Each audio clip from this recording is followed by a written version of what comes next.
New Delhi railway station के ऊपर जो भगदड़ हुई है उसके कारण भारत की रेलवेज इस समय सभी बुरे रीजंस के कारण न्यूज में चल रही है, लेकिन हम उसको डिस्कस नहीं करेंगे।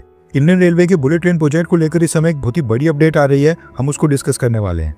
जापान को पिछले कुछ सालों से भारत में काफी नेगेटिव पीआर मिली है।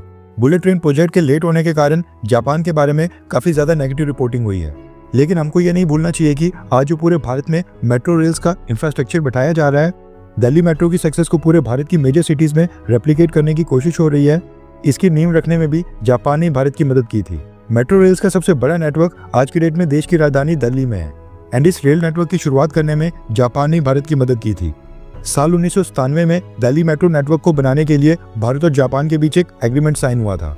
इस एग्रीमेंट में जापान ने उस समय प्रोजेक्ट की 60% फंडिंग प्रोवाइड की थी, यानी इस प्रोजेक्ट के ऊपर तब जितनी टोटल कॉस्ट आई थी उसका 60% जापान ने सॉफ्ट लोन्स और लो इंटरेस्ट लोन के रूप में भारत को दिया था। 1997 में एग्रीमेंट साइन हुआ था। 1998 में दिल्ली मेट्रो के ऊपर काम स्टार्ट हो गया था और 4 साल के बाद 2002 में दिल्ली मेट्रो का पहला फेज कंप्लीट हो गया था और सेम ईयर उद्घाटन करके 8 किलोमीटर का सेक्शन पब्लिक के लिए खोल दिया गया था। स्टार्टिंग में मेट्रो रेल के कोचेस हमने कोरिया से इंपोर्ट किए थे, लेकिन फिर उसके बाद ये सारे कोचेस भारत में मैन्युफैक्चर होने लगे।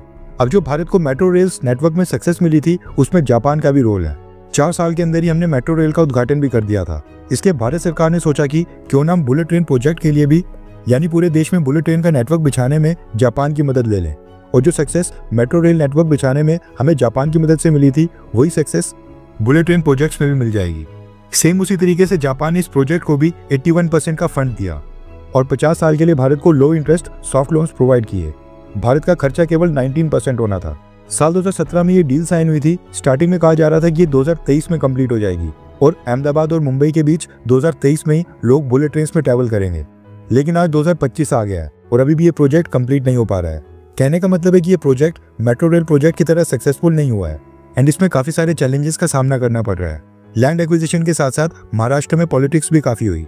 आज हम ये इसलिए डिस्कस कर रहे हैं क्योंकि Mumbai Ahmedabad bullet train project से रिलेटेड 2 बहुत ही बड़ी अपडेट सामने आ रही हैं और ये दिखाता है कि जापान अपनी एडवांस टेक्नोलॉजी भारत के साथ शेयर करने के लिए किस तरह से रेडी है। रेफरेंस के लिए आपकी स्क्रीन के ऊपर आर्टिकल का स्क्रीनशॉट है। दरअसल न्यूज निकल कर आ रही है Mumbai Ahmedabad bullet train corridor के ऊपर चलने वाली बुलेट ट्रेन को लेकर। साल 2017 में जब भारत ने जापान के साथ ये बुलेट ट्रेन प्रोजेक्ट का कॉन्ट्रैक्ट साइन किया था, उसमें शिनकानसेन E5 बुलेट ट्रेन को फाइनलाइज किया गया था, यानी कि शिनकानसेन ट्रेन का ये जो E5 वर्जन था वो भारत में दौड़ना था और यही बुलेट ट्रेन उस समय जापान में भी चल रही थी। उस समय हिटाची और कावासाकी हैवी इंडस्ट्रीज ये दोनों जापान की कंपनीज हैं जो इस ट्रेन को जापान में मैन्युफैक्चर कर रही हैं और कंपनी के पास E5 और E6 यही दोनों ऑपरेशनल मॉडल थे जो कि जापान में कॉरिडोर के ऊपर दौड़ रहे थे। लेकिन जापान की ये दोनों कंपनीज हिटाची और Kawasaki heavy industries side by side Shinkansen E5 bullet train के अपग्रेडेड वर्जन के ऊपर भी काम कर रही थी और इस वर्जन का नाम है E10 वर्जन। न्यूज निकल कर आ रही है कि हिटाची और कावासाकी हैवी इंडस्ट्रीज ने शिनकानसेन E5 के अपग्रेडेड वर्जन E10 का प्रोटोटाइप और कंसेप्ट मॉडल रेडी कर दिया है।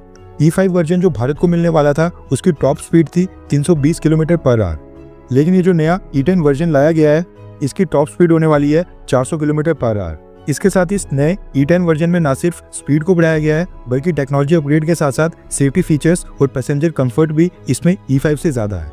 न्यूज निकल कर आ रही है कि जापान ने ये नया E10 वर्जन भारत को देने के लिए रेडी हो गया है। अब भारत को E5 नहीं बल्कि शिनकान ट्रेन्स का E10 वर्जन मिलेगा। खास बात यह है कि शिनकानसेन का E10 वर्जन साल 2029 से 30 में भारत और जापान दोनों देशों में एक साथ ही लॉन्च होगा, क्योंकि ये जो E10 वर्जन है ये साल 2028 से 29 के बीच में ही कमर्शियल प्रोडक्शन में एंटर होगा और उसी साल भारत का ये बुलेट ट्रेन प्रोजेक्ट भी कंप्लीट होना है। इसलिए जापानीज कंपनीज इस E10 वर्जन को जापान और फिर उसके बाद भारत में ही साथ साथ लॉन्च करने के लिए रेडी हो गई हैं और ये वाकई में भारत के लिए बड़ी गुड न्यूज़ है और दिखाता है कि जापान और भारत के बीच किस लेवल की दोस्ती है। इसलिए जापान को एक थैंक्स तो बनता ही है। वैसे अगर आपको इन दोनों देशों में से किसी एक को चुनना पड़े तो आप किसको चुनेंगे, जापान या फिर अमेरिका को? नीचे कमेंट करके अपनी राय जरूर बताएं।